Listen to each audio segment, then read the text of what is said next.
Comedy is subjective, right? But you're saying that because you haven't watched Witch Watch yet. After spending almost half of my mortal years consuming all sorts of genre in this industry, I can confidently say that I've also watched my fair share of comedy anime. And I don't know about you guys, but there's a cognitive pattern I've noticed for the type of comedy I'm usually drawn towards. And that is the exact opposite of slapstick comedy. Yep, I do not find that shit funny at all. But what do I mean by slapstick comedy? Basically the kind of shows where the characters maybe make weird facial expressions or do this funny mishap or simply fall flat on the ground, which many people might find funny, but for me, I get the feeling like it's kind of forcing me to laugh, which I usually don't. The kind of comedy I do prefer though is what you have in Kaguya-sama, Grand Blue, and now Witch Watch. These two in particular all have this one thing in them where the characters get stuck into some really tricky and often relatable situation, and just the way they try to solve or tackle those issues always make me go crazy laughing. Now don't come at me saying, hey, we got Grand Blue second season this year though. Why is this random nobody giving spotlight to some random ass seasonal anime that people don't even bother talking about? Well, frankly, because Witch Watch is that good. And don't you think as avid fans of this media, we should all give chance to the rather niche yet full of potential shows to shine? Cause if you're any familiar with Grand Blue, then you already know how peak it already is. There's no debating that. And this year we only got the second season of it, which was of course equally as good as the first one, but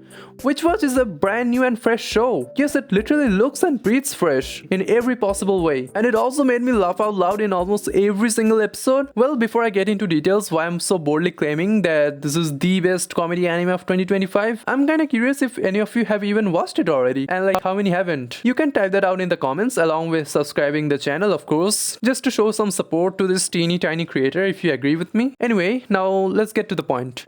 So what is Witch Watch even about? Well, the best and easiest way to describe the show is to say it's like Gintama and Doraemon had a love child. Yes, you heard that just right. One that is popularly known as the best comedy anime of all time, and the other one is everyone's childhood nostalgia. Seriously, a deadly combo though, cause I kid you not. In fact, even the author of the series has mentioned that the two have indeed been his inspiration to make this show. Firstly, it's similar to Gintama because the way it brings in lots of modern and even old classic anime references is pure chef's kiss. Like, I know many shows often attempt to do so, but most of the times they feel kind of forced and don't really hit me in any deeper way. But in Witch Watch, the dialogues are so well written, matching with the flow of the scene, that it feels so natural. And you know why? Because even in real life, I would make the same kind of anime references just as a joke, just like the characters in the anime do. Now, the other thing that I highly adore about Witch Watch is how it legit feels like I'm watching Doraemon for grown-ups again. Not the adult content kind of grown-up though, more like us kind of grown-up. I mean us, we who watch anime, and those who watch anime will never grow up. But that's fine, because I want to keep being like the way I am right now. It's more fun this way. Wouldn't you agree though? You must, right? I mean, I'm not shying away from my responsibilities, just the heart is that of a kid, and it will remain like this. Now, exactly for that reason, whenever the main female lead in Witch Watch, Nico, who is also apparently a witch, whips up some magic spell, they are surely helpful in certain scenarios, but they also have some side effects to them if used carelessly. Like, I cannot name all the magic spells that are used in the show, but I can confidently say every single one of them hits so home. Like you're watching Doraemon again with some twists to it. However, that was just the tip of the iceberg, cause Witch Watch's comedy transcends the main plot. Cause what makes things even funnier though is the main cast of characters. Here comes Morihito, who is technically the male lead, is just an ultra serious Oni. Yep, that's right. But the crazy part is that the show even gives us the reason why it's like that, which is as believable as comically funny at the same time. Then we have Kanshi, a literal Tengu, you know, those Japanese folk beasts who can control crows. But he's such a good boy though, I'd have to give him credit for that. Now my personal favorite is Keigo, a fucking werewolf, and honestly I could see so many parallels of him with Ishigami Yu from Kaguya-sama. Bro is literally him. But the twist here is that his inner wolf is the total opposite of Keigo. He's a charming dude with riz oozing out of his body and even has the Gojo hair. So this whole scenario brings up so many platonic comedy instances in the most unexpected ways possible. And none of the characters here are like one-dimensional anime characters. They all have solid personalities and are even able to think outside of what's being shown on the screen for us. They even get ample screen time to let us be familiar with them. But the comedic instances never stop no matter what they are up to. And at the same time, the characters are so wholesome, like it's hard not to get attached to almost all of them. Now, I don't want to spoil too much of the show though, cause I honestly think Witch Watch even has a good overarching plot. Although most of the episodes are divided into several segments like we had in Kaguya-sama or Grand Blue, showing so many scenarios for how the characters would act, and honestly that is one of the best things in the show. Sometimes it will be a parody of a classic manga trope, the next will be a chaotic dramatic misunderstanding. Like those are some really spicy misunderstandings by the way. And then the next may be a straight-faced joke, usually from Morihito,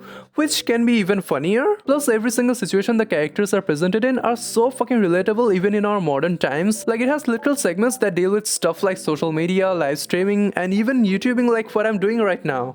Like this is crazy. And I would very much like to make sure that these scenarios are not like most of the typical high school romance or slice of life anime scenarios. How Witch Watch presents these instances feel hella real, and I'm not even exaggerating here. Because the premise involves such a wild cast of characters like witches, oni, tengu, and all kinds of magic, the show kinda gets this opportunity to bend reality whenever it wants.